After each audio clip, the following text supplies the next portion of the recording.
छत्तीसगढ़ के माटी ले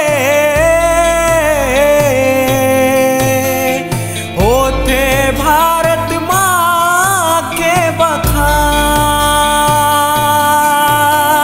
सोन के चिड़ैया कही थे औग थे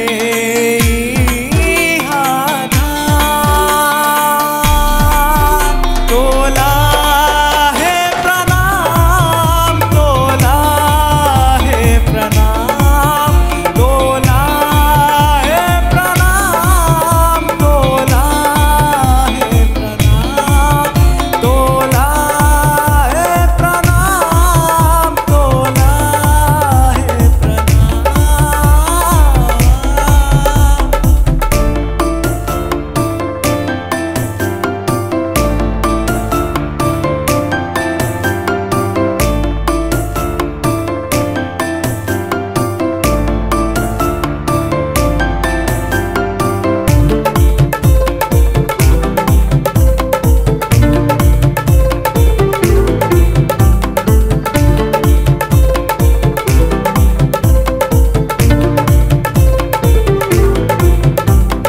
जय हो जय हो जय हो जय हो जय हो जय हो जय हो जय हो जय हो जय हो।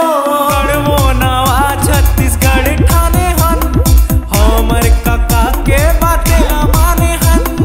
गढ़वो नवा छत्तीसगढ़ ठाने हन हमर काका के बाते न माने हन। घर घर बिजली और घर घर पानी है नवा छत्तीसगढ़ के चिन्हारी है। घर घर बिजली और घर घर पानी है नवा छत्तीसगढ़ के चिन्हारी है।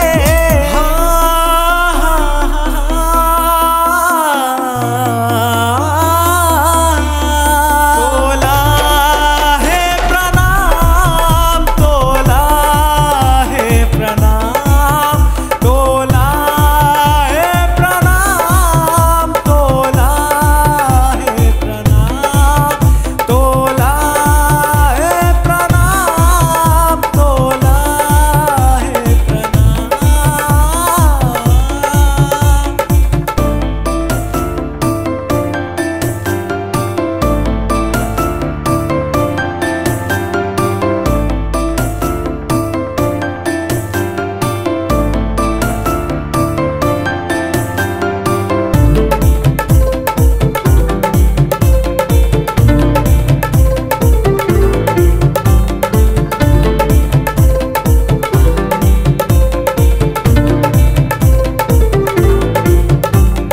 जय हो जय हो जय हो जय हो जय हो जय हो जय हो जय हो जय हो जय हो। दूर भिलाई मलोहा के खान पूर्वा